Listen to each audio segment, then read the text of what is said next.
여러분, 수입 물가가 폭등하고 있다. 참 대한민국에게는 굉장히 안 좋은 소식이에요. 그것도 말입니다. 너무 많이 올라가요. 여러분 이거 한번 보세요. 3월에 수입 물가가 35.5%나 올라갔습니다. 전월 대비해서도요. 7.3%나 올라갔어요. 7.3%.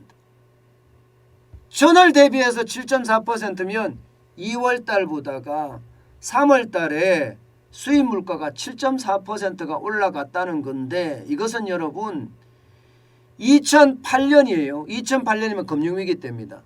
2008년 5월에 10.7%가 올라간 이후에 13년 만에 13년 10개월이니까 14년 만에 최고치입니다.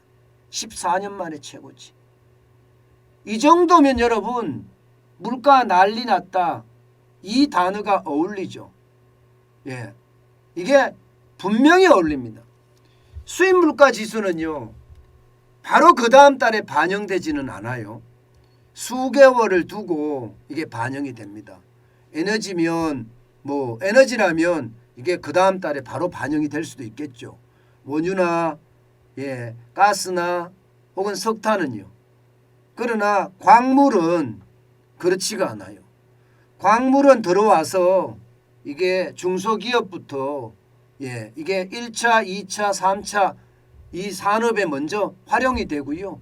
나중에 완제품이 돼서 시장에 나갈 때까지 시간이 좀 걸립니다. 적게는요.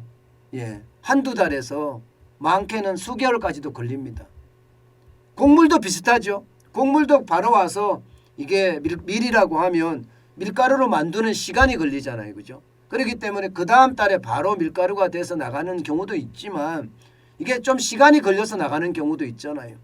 그래서 수입 물가가 곧바로 다음 달에 이게 소비자 물가, 소매 물가로 반영되지는 않아요. 그러나 도매 물가에는 반영되는 경우가 많습니다. 그런데 이게 전달 대비해 7.4%, 전년 대비해서 35.5%가 올라갔다면 여러분 이거는 시장에 충격을 주기가 충분합니다. 이게 난리 났다는 이야기가 그 이야기예요. 진짜 난리 났어요. 이거는요. 올라가는 속도 보세요. 2021년 8월만 하더라도 이것도 22.4%면 굉장히 많이 올라간 수치거든요. 그런데 10월에는 36.1%가 올라갔고요. 지금 올해 들어서도 1월에 30.1%, 2월에 29.4%였거든요. 그러던 것이 3월에는 35.5%까지 올라갔으니 이 충격은 말입니다. 시장을 뒤흔들리기에 충분합니다. 그만큼 말입니다. 수입 물가는 급등하고 있어요. 이 수입 물가가 올라가면 우리는요. 통제할 수 없는 변수기 때문에 소비자 물가는 그대로 올라갈 수밖에 없습니다. 여러분 이거 보세요. 우리 소비자 물가 4.1%까지 올라갔습니다. 이미. 그런데 이렇게 수입 물가가 올라가잖아요. 그러면 소비자 물가에는 더 자극을 줄 겁니다. 이게 생산자 물가에 자극을 주고요.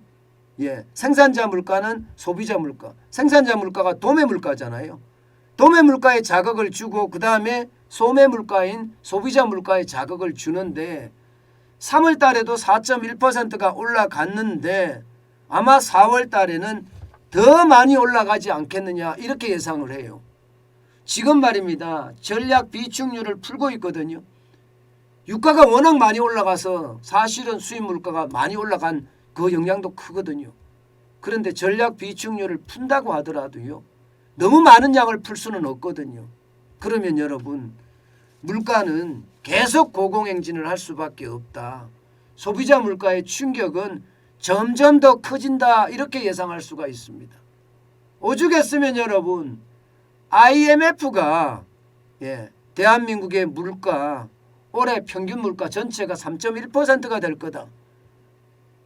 여러분 3.1%가 되면 대한민국 올해는 스태그플레이션이 될 가능성이 크다는 거예요. 그런데 문제는요. IMF가 예측한 거고요. 실질적으로 말입니다. 한국은행이 예측한 것은 4% 언저리까지 갈 거라는 거예요. 4% 언저리까지. 이게 3.1%에 그치는 것이 아니라 3.7%, 8%, 3.9% 이렇게까지 간다는 겁니다. 그러면 올해는요, 여러분, 대한민국에는 스태그플레이션이 덮쳤다. 성장률은 정부가 예상하는 게 3.1%예요. 근데 이미 홍남기 경제부총리가 3.1% 달성하지 못한다고 이야기를 했습니다. 그런데 물가는 지금 3.1%를 넘어서서 지금 4% 가까이 갈 수 있다는 이야기까지 나오기 때문에 스태그플레이션에 대한 공포 사실 현실화됐습니다. 여러분들에게 제가 경제방송을 하면서 스태그플레이션의 공포가 현실화될 가능성이 크다 그렇게 말씀을 드렸는데 올해는 스태그플레이션의 현실화가 완전하게 올 겁니다. 게다가 더 충격이 되는 것은요. 내년에 가면 디플레이션 우려까지도 저는 커진다고 봐요. 이제 스태그플레이션에서 스태그플레이션이 저성장 고물가거든요. 그런데 저성장 저물가 상황도 올 수 있다는 거예요. 이게 우크라이나 사태가 해결되고 나면 아무래도 원자재 가격은 내려갈 거고요. 그렇다고 성장률이 따라가 줘야 되는데 성장률이 못 따라가 주면 이게 저성장의 저물가라는 디플레이션 최악의 상황.